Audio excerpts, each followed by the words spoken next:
Une armure taillée pour l'homme moderne parti à l'assaut du monde industriel. L'universel costume-cravate. Dans ce numéro, Patrick Boucheron invite l'historien Manuel Charpy avant de retrouver la chronique de Manon Bril. La barbe ne fait pas le philosophe, disait Plutarque. L'habit ne fait pas le moine, répondaient les médiévaux. Et pourtant, pour habiter la fonction, on doit endosser le costume, si possible, pas trop grand pour soi. Le vêtement est un langage, et c'est un langage commun. Chacun peut le parler, en user, en abuser, le détourner. Le sens du vêtement se retourne comme on retourne sa veste. L'histoire du costume-cravate, la panoplie de l'homme moderne depuis la seconde moitié du XIXe siècle, est celle d'une silhouette bien ajustée, mais c'est aussi celle de ses désajustements, par les féministes, par les teddy boys, par les sapeurs congolais. C'est aussi l'histoire de l'industrialisation, l'histoire de la modernité, l'histoire de la manière dont on peut accepter ou contester l'uniformisation du monde. Pour en parler, Manuel Charpy, historien des cultures matérielles et des cultures visuelles au XIXe siècle.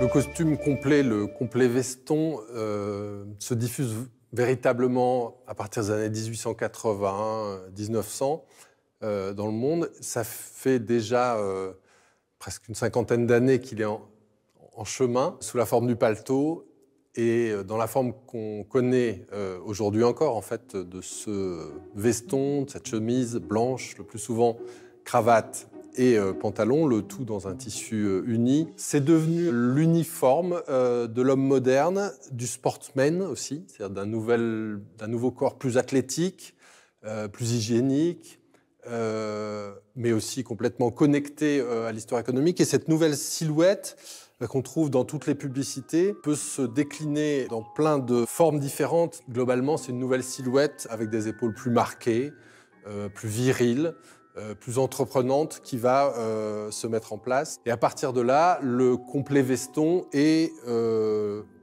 l'uniforme, le signe d'une réussite économique, d'un pouvoir politique, tout un monde accompagné par une nouvelle silhouette.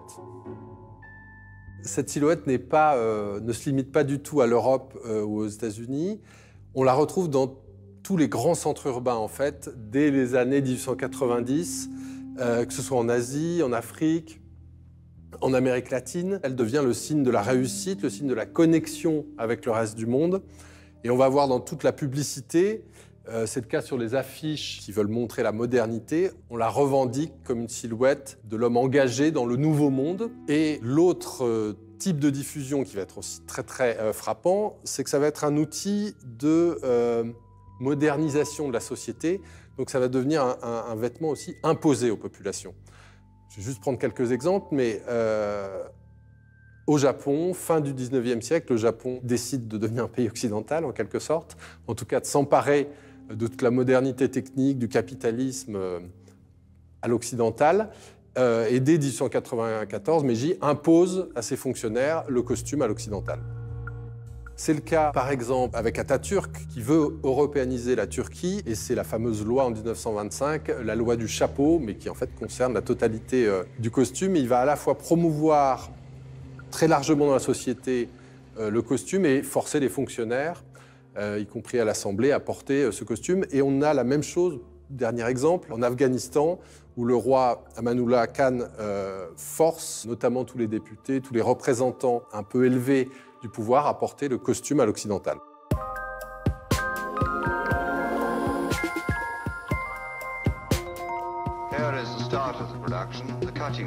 Moderne, le costume l'est par sa fabrication. Sa silhouette, qui rompt avec les redingotes ajustées du début du siècle, naît dans l'Amérique des années 1850 avec la mécanisation. Le costard est industriel. On le produit en série.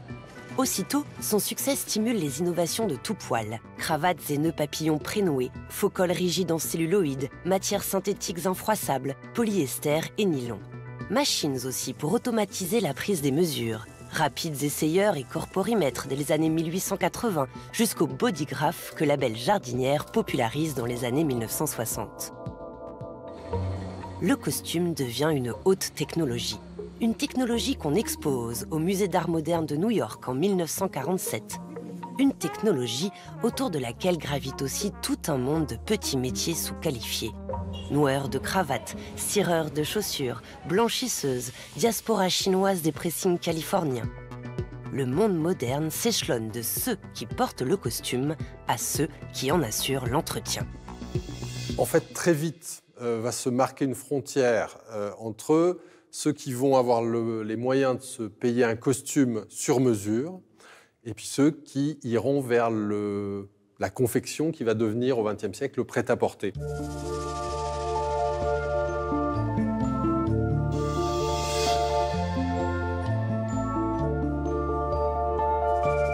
L'autre signe de distinction qui va être rejoué dans ce monde qui semble uniforme au premier coup d'œil, c'est la manière de mobiliser tout un tas d'accessoires. Et ce qui est assez curieux, c'est qu'on a des effets de retournement, c'est-à-dire qu'on peut avoir dans les années 20 l'idée que la cravate fantaisie, par exemple, est un signe distinctif plutôt de gens qui peuvent se permettre des fantaisies. Donc pas tout le monde, l'employé de bureau ordinaire ne peut pas. Et puis ça va être l'inverse à partir des années 70 où, en gros, la cravate fantaisie devient plutôt une sorte de signe de ringardise. Et puis l'ultime distinction ces dernières années, si on regarde du côté des grandes entreprises, notamment aux États-Unis, c'est de ne plus porter de cravate. Mais il n'empêche que dans le même temps, et c'est ce qui est très frappant avec ce costume complet, on va créer une nouvelle catégorie sociale, les cols blancs.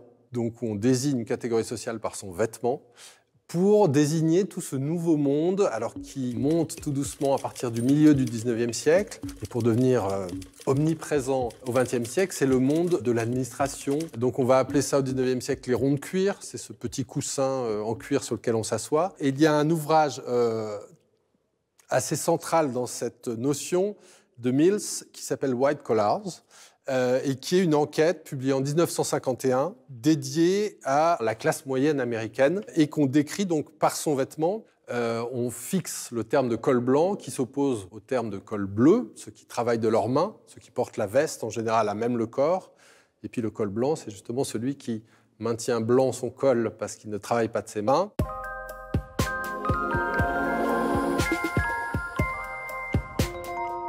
Pendant que l'homme moderne travaille en costume au bureau, son épouse reste en robe à la maison. À l'homme, le costard. À lui seul le dynamisme? Non. À l'âge du costume-cravate, les femmes aussi travaillent. Les femmes font du sport et leurs tenues s'adaptent elles aussi. Dès la fin du 19e siècle, le tailleur londonien John Redfern fabrique pour la femme moderne une tenue inspirée du costume masculin. Veste et jupe assorties en drap, le costume tailleur est né. Il devient au XXe siècle une pièce centrale de la mode féminine dont s'empare aussi bien Christian Dior que Coco Chanel. Mais il y a l'histoire des vêtements et celle des femmes qui les portent. C'est là que se jouent les vraies ruptures, là que s'inventent les vraies révolutions. Dans les bars lesbiens du Paris de l'entre-deux-guerres, par exemple, où la culture queer arrache aux hommes le privilège du costume. Plus d'ajustement ici, plus de traduction au féminin, dans des étoffes plus fines, aux courbes plus marquées. Porter le costume, c'est signifier aux hommes qu'ils n'ont ni le monopole de l'autorité, ni celui du charisme, ni de la séduction. C'est défier les frontières du genre en franchissant celles du vêtement. Et très vite, en fait, on va avoir des figures, notamment comiques, qui vont s'emparer de ce vêtement. Et on songe évidemment à Charlie Chaplin. On l'a tous en tête, dans ce costume trop étriqué, cette figure de l'homme marginal, innocent, qui est jeté dans cette société dont il ne comprend pas vraiment les codes. Il ne comprend pas non plus la brutalité, il ne comprend pas l'économie, il ne comprend pas le monde du travail qui va avec. Et donc, il y a la figure de Chaplin, mais il y a aussi, évidemment, par exemple, la figure de Tati, avec ce costume trop court, ce corps trop grand est engoncé. Et ces figures vont, juste simplement par leur innocence et par leur incapacité à habiter leur costume, vont manifester leur incapacité à habiter ce nouveau monde qui violente les corps. Et donc, ça va être une manière aussi de critiquer la société.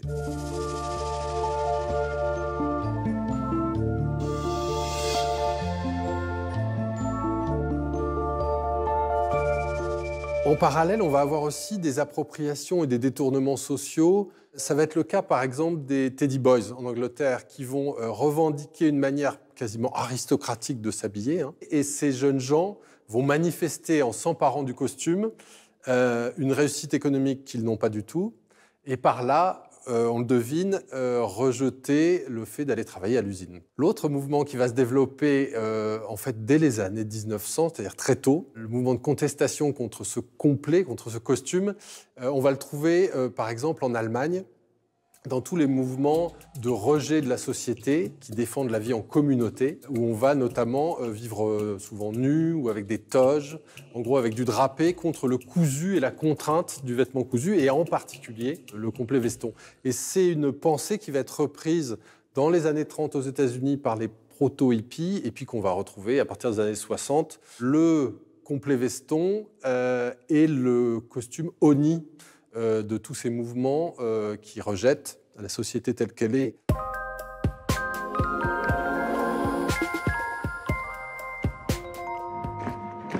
À bas cost, à bas le costume. En 1972, ce mot d'ordre résonne dans tout le Zaïre. Fini la colonisation, fini le costume cravate, fini le temps où il fallait dire à même la peau sa soumission aux Européens, à leur mode, à leur modernité. L'Abacoste, c'est le veston sans col de Mobutu, l'anti-costume cravate qu'il impose au pays. Son modèle, le col Mao. Depuis sa victoire contre le Kuomintang de Chiang Kai-shek en 1949, le Parti communiste chinois invente, pour dire son programme égalitaire, des tenues sans sexe, sans classe, sans âge. Aussi loin des tenues codifiées de la tradition chinoise que du costume occidental qui lui avait succédé du temps de Sun Yat-sen. À mesure que le maoïsme s'impose dans le monde comme fer de lance de la lutte révolutionnaire, les leaders anticoloniaux formés en Chine à l'art de la guérilla reprennent l'uniforme de leur maître chinois. Contre le costume de la modernité capitaliste, de la Chine au Zaïre, on arbore le col Mao. Il y a une formule très connue de Barthes qui dit que le vêtement est un fait social total. C'est très net, c'est-à-dire il y a un enjeu social très fort, il y a un enjeu économique, de comment on s'identifie économiquement, il y a un enjeu politique, puisque j'ai dit que ça devenait le vêtement du politique et qui pouvait parfois être imposé pour changer les élites politiques. C'est aussi un objet, c'est très clair avec le costume, c'est incarné vraiment, c'est que le vêtement, dès qu'on travaille sur le vêtement, on travaille à l'interface entre la société dans son ensemble, le regard de la société, les normes de la société, et puis un individu au plus près de son intimité, puisque le vêtement, c'est dur de faire plus intime, en termes en tout cas corporels. Et le costume incarne vraiment ça, puisque vous avez une sorte de carapace extérieure, et puis cette chemise qui manifeste une hygiène qui est près du corps. Et donc, faire l'histoire du vêtement, c'est aussi saisir cette articulation, et aussi toutes les manières de résister, de contester, de détourner. Ce qui m'intéresse en travaillant sur le vêtement, c'est aussi de voir qu'en fait, tout le monde est un peu sociologue du vêtement. On se rend compte que toute la société sait décoder les vêtements, sait lire des vêtements, sait s'en emparer, manipuler ces signes. Et il n'y a pas tant de domaines que ça qui sont investis à ce point-là par toutes les classes sociales. Le vêtement est un discours, les gens qui investissent dans le vêtement savent porter un discours sur leur vêtement. Et le reste de la société sait lire ce discours. Et maintenant, Manon Bril déjoue la frontière entre histoire et culture populaire. Avec le prêt-à-porter et la démocratisation de la couture, tout le monde peut maintenant posséder un costume cravate. Pourtant, de nos jours, le costard est en déclin et ses ventes auraient chuté d'environ 60% en moins de 10 ans. Probablement parce qu'on va de moins en moins travailler en costume, des entrepreneurs à col roulé influents tels Steve Jobs ayant ouvert la voie. De plus, symbole d'un travail aliénant, le costume cravate peut aussi être diabolisé par certaines créations. C'est le cas dans la légende urbaine du Slenderman. Créé de toutes pièces par Internet en 2009, ce monstre monstre, dont le nom signifie homme élancé, a l'apparence d'une immense silhouette humaine, aux bras étirés avec un grand visage vide et ayant pour seul élément distinctif un costard-cravate. Et c'est bien la combinaison d'un élément extrêmement familier avec de l'étrange qui procure un sentiment de mal-être. Sa légende très populaire a donné lieu à une tonne de créations, y compris un jeu vidéo qui a été décliné dans de nombreuses versions. Avec une extrême simplicité, ce jeu réussit à faire d'un simple businessman sans visage votre pire cauchemar. La grande popularité de cette légende urbaine a poussé la BBC à la qualifier du premier grand mythe du web, qui devient peut-être un témoin de combien le costume-cravate hante plus que jamais nos angoisses.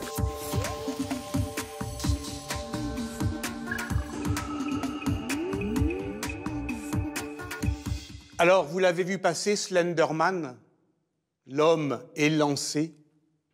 Si l'on ne sait plus trop où il est aujourd'hui, c'est que nous entretenons un rapport embarrassé avec la modernité industrielle dont le costume-cravate est l'uniforme. L'occidentalisation du monde a connu bien des contestations. Raison de plus pour ne pas détourner le regard face à cette question de la domination bureaucratique. En 1982, le sociologue Luc Boltanski l'abordait frontalement dans son livre « Les cadres ». Il montrait comment, dans la société française de l'après-guerre, le monde de l'entreprise, celui de la bureaucratie, s'incarnait dans cet homme passe-partout, le cadre, toujours visible, mais partout insaisissable. On peut le relire aujourd'hui, ce classique de la sociologie. À la semaine prochaine.